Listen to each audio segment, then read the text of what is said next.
Hello and welcome to Straight Talk. I'm Ayşe Süberker. Health experts warned for months that the colder autumn weather would usher in a second wave of the coronavirus. That warning has become a reality as cases skyrocket across the globe. No country has had it worse than the United States, where each day sets a new record in case numbers. This month, the US is adding nearly 1 million new cases a week, with its total now past 12 million.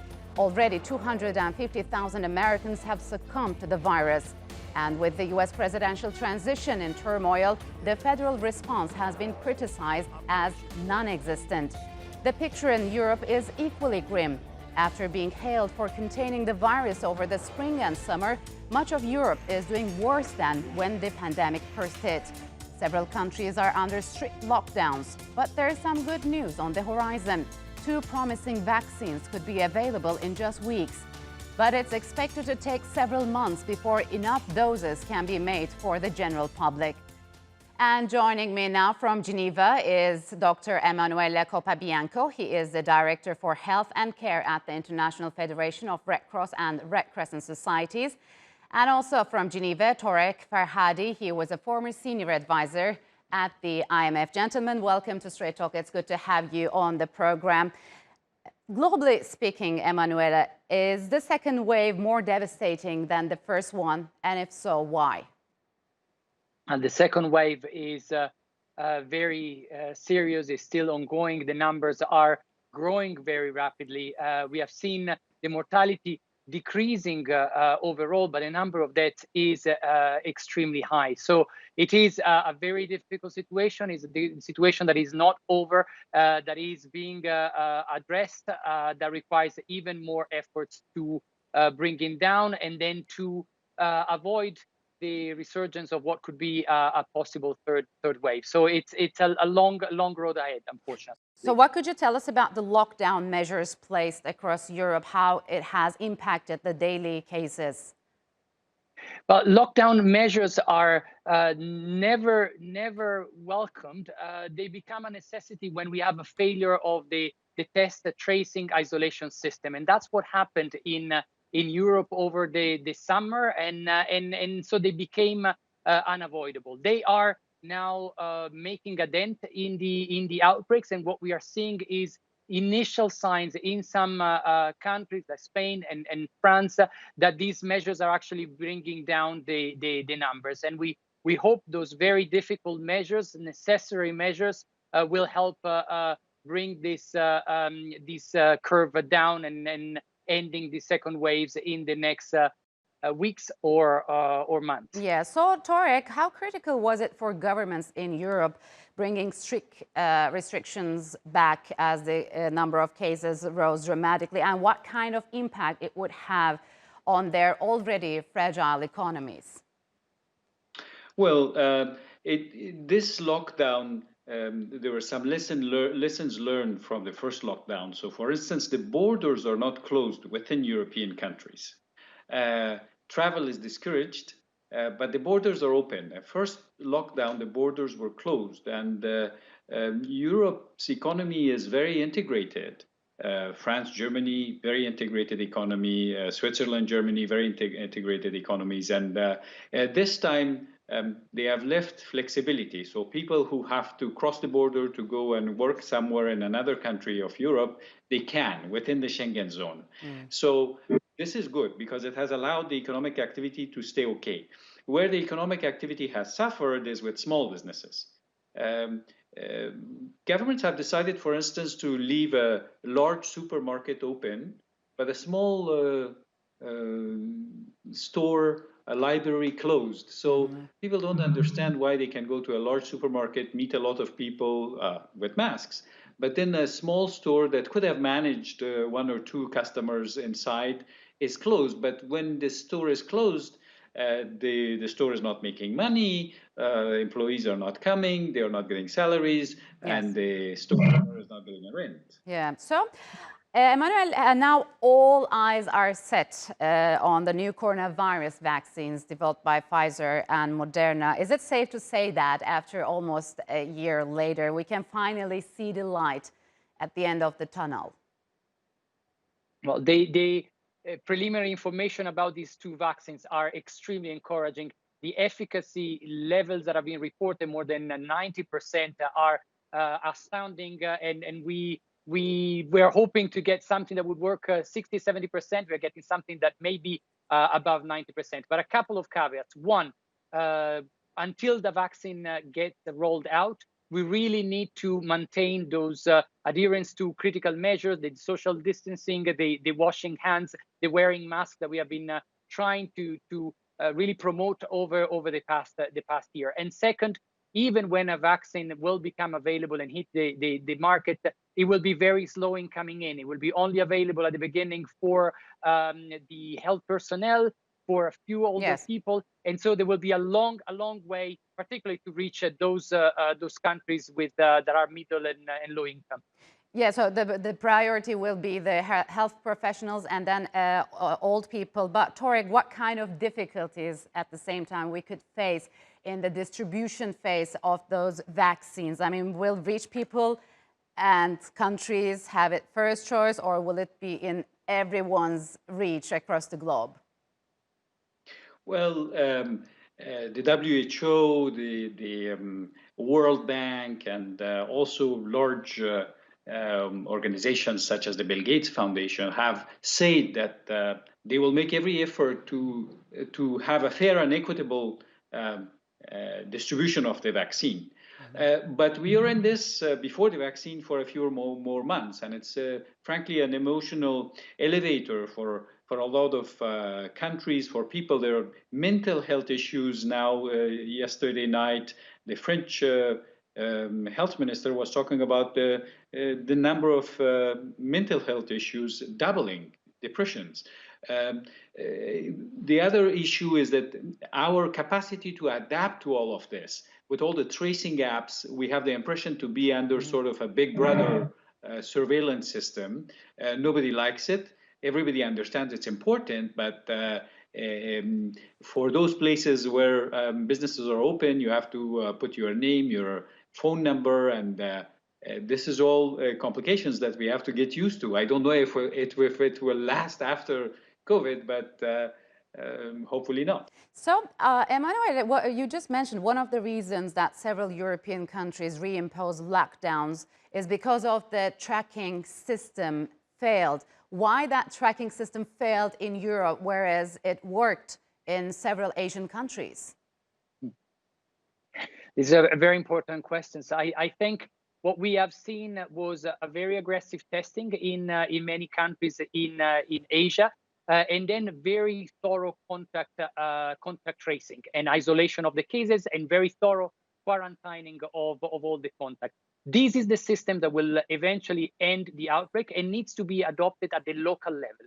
We need to ensure that whenever there are a few cases, then you can clamp down on those cases by ensuring that you isolate and quarantine. This is what was not done effectively in August, September, when the second outbreak could have been avoided, and this is what will be needed when we come out in Europe of this second wave. And if I can ask one point, involving communities, involving people will be absolutely critical. The apps are good, but are not enough to convince people to take those measures, to stay isolated, and we need to support particularly the people that are asked to be quarantined economically and not only from a health point of view. So Torek, let's talk to us about the United States. The US is right now going through a very chaotic presidential transition. The federal government seems to be missing in action as cases soar. So what impact could this have on the rest of the world, let's say? Well, the first impact is on the US itself, where unemployment is still stagnating now. And if the lockdown lasts, a lot of small businesses will have to lay off people, and the packages that were supposed to be delivered by Congress because of political gridlock are not coming through. You have seen the images of cars waiting in front of food banks in the US. One of the things that we should know is these cars have loans. If somebody is waiting for food, they are not going to pay for their car loans. So next year we are going to see a lot of loan defaults, personal loan defaults in terms of car loans, mortgages, etc. For the rest of the world, yes, the US is an anchor economy. It imports from the rest of the world. So far, the imports have not been affected, and people from the rest of the world have been able to sell into the US. But services suffer everywhere in Europe, in US. Tourism, travel, these are areas that globally have around 100 million jobs Yes. lost, and we don't know when they will come back. And hotels, small hotels, restaurants, all tourism-related services like drivers, cars, limousines. And these businesses are small businesses, and when they don't have customers, Yes. they have loans to pay, and it's difficult. Yeah, it seems that the governments will be forced to rethink and retool their policies in their countries once the pandemic is over. So, Emanuele, which countries got it right, which haven't seen a second wave or were able to contain it, and which countries managed to come out of this crisis economically successful? Well, we have countries in Asia that have clearly been able to avoid second waves, from New Zealand to Australia to Japan, South Korea. We have a lot of countries that have actually been dealing well with the crisis. In Europe, almost all countries have been affected, but there are countries that have done better than others. Germany is certainly a country that, despite being the largest country in Europe, has been able to keep the debt lower than other countries. It's 11,000 in Germany until now versus 40,000 in France, UK, Spain, and Italy. So it's a huge difference. Yes. The point is we need to continue maintaining those measures that have been put them in place early, ensuring adherence, and then waiting for vaccines to come to hopefully help us getting out of this pandemic after a very difficult year for Europe and the rest of the world. All right, gentlemen, unfortunately, we'll have to leave it here. Thank you very much for joining us on Straight Talk. There's a saying, during the toughest times, you know who your true friends really are. And during this global pandemic, two countries have shown how strong their friendship is. Turkey and Ukraine, who share centuries of cultural bonds, are opening new channels and strengthening existing ones. Whether it's defense cooperation, trade, or providing aid to battle the coronavirus, these Black Sea neighbors have lots more room to grow. To discuss this further, I'm joined by Ukraine's ambassador to Turkey, Andrii Sybiha from Ankara. Mr. Ambassador, welcome to Straight Talk. It's good to have you on the program. Good afternoon. So you have just recently recovered from coronavirus. Could you briefly tell us about your experience and how this pandemic has impacted the two-country relations in various sectors? Yes, personally, now I checked that the diplomatic immunity does not protect from coronavirus. Thanks God, with the help of Turkish doctors, now I am recovered, and also as my family. Now, returning back to your question, you see, I have such a privilege to be an ambassador of a friendly country in a friendly country. And nowadays, I could, at this stage, I could estimate, I could describe as our relations only in categories very good or excellent. I'm pleased to say that we really reach this true strategic partnership. All elements of this strategic partnership are working from the highest level to people-to-people contacts. That's really very, very important and beneficial for both countries, for both our nations. So what we know that relations between Turkey and Ukraine gained this strategic partnership status in 2011. Could you elaborate on that? What strategic interests do these two countries share? Our countries are natural strategic partners. As I said, this strategic partnership is beneficial for both of us, and we already enjoy, our nations enjoy advantages of this strategic partnership. We complement each other. That's really very important. We are not competitors. We don't have any problematic issue on our agenda. We have perspectives in our strategic bilateral agenda from space to natural resources. For us, Turkey is key, essential country in this region. And I'm sure that our strong strategic partnership, which is development, and we reach new quality of the strategic partnership, also contributes to the stability, peace, and security of the region, and not only of the region. So, and of course, yes, we know that the two countries currently engage in joint endeavors in game-changing military areas, as you have just mentioned, like drone warfare, aerospace, and missile technologies.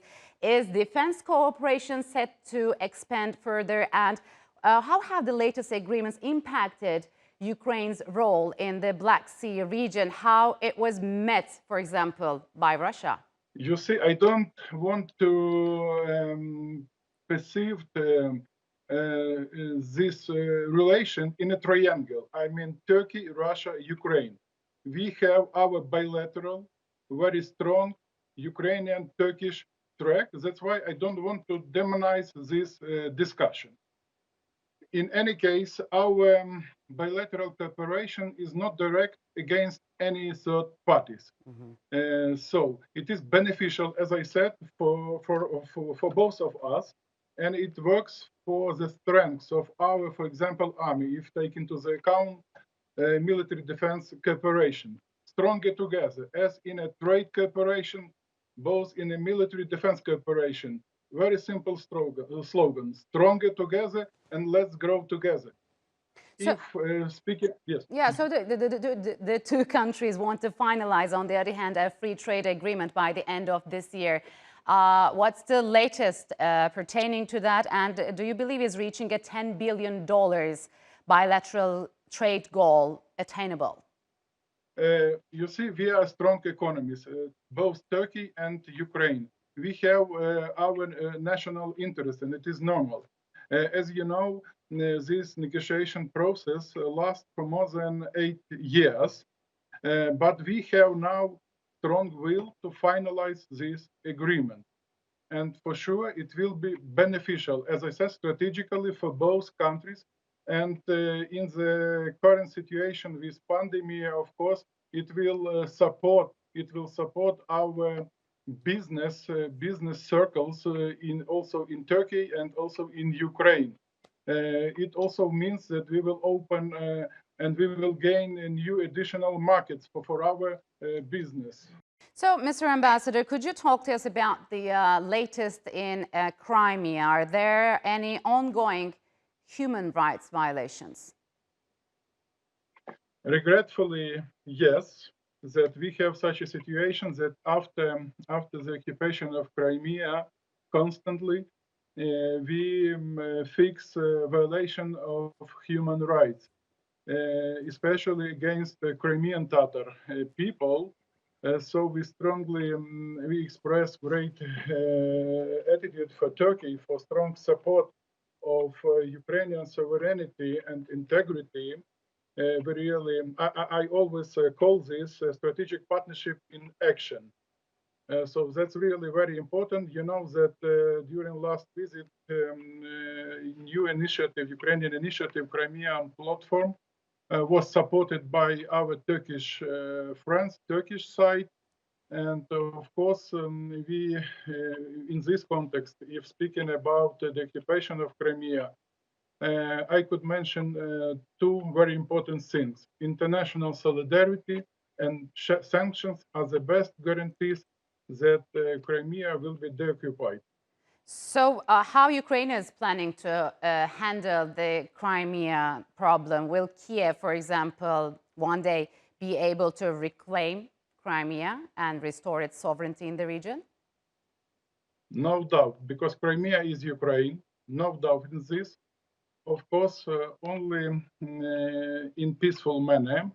and we could deoccupy Crimea. That's why last initiative Crimea platform was created.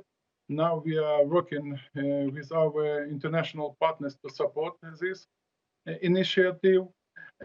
And of course, it is very important that that Crimea issue, so-called Crimea issue, will be on a topic agenda of international organizations, of mainstream mass media, and of course, as I said, the international solidarity and sanctions. The best guarantees to occupy and to speed up this process. So you have mentioned the support of international community in your calls for Crimea. What needs to be done to undo what the Russians did? Just a very simple and symbolic example. For example, to stop illegal maritime connection with blocked Crimean port in occupied Crimea, for example. We need to discuss Crimea issue in all international platforms. And by the way, in United Nations, also we expect that appropriate resolutions will be approved and adopted, and also with the support of Turkey. That's really very, very important. And of course, this strong reaction of international community for sure will guarantee and will stop this violation of human rights in Crimea, especially against Crimean Tatars. Also, we constantly raise the issue of releasing of political prisoners which are detained in Crimea by Russia. So we also count on the support of a Turkish side, of a Turkish friends. And by the way, 2 years ago, two Crimean Tatars leaders were released with the help of our Turkish friends, and especially with the help of President of the Turkey. So NATO has recognized Ukraine as enhanced opportunities partner. What's next moving further? Do you think Ukraine will become a NATO member eventually? No alternative for this choice and for our strategic goal. I mean full membership in NATO and European Union. It is our strategic choice. It is choice of our people. So it also fixed in our constitution. Of course, we have our homework to do, but no doubt that it is our strategic choice to join and to get full membership in these structures. And we also count on the help of our Turkish friends in this process, I mean, to join NATO membership. Okay, so what's the latest on your country's appeal to the United Nations to have Borsch recognized as part of Ukraine's cultural heritage? Because I remember a tweet from Russian Foreign Ministry last year. They called the soup one of the country's most famous and beloved dishes. What's the latest? Thank you for your kind words, but you see, it's not about a dish. It's about our Ukrainian identity. That's why for us this issue is also very, very important, and that's why it is on such a public agenda. And by the way, here in Turkey, in Wikipedia, Turkish Wikipedia, it was also changed, and now Borsch is named according to its national roots, Ukrainian. So moving forward, how do you describe Turkey-Ukraine relations, especially for the tourism sector? Are the two countries have taken necessary measures amid this pandemic to move forward with their tourism sectors? Regretfully, we also feel the impact of pandemic. You know that Ukraine is a country which provides every year for more than 1,500,000 tourists to Turkey. This year, and it is understandable, the number of Ukrainians is less, about 50%, but nevertheless, we are in a top of 3 countries from which a great, of the highest number of tourists. So we have regular flight connections between our countries. That's really very important. And these touristic flows are continuing between our countries. All right, Mr. Ambassador, unfortunately, we'll have to leave it here. Thank you very much for joining us on Straight Talk.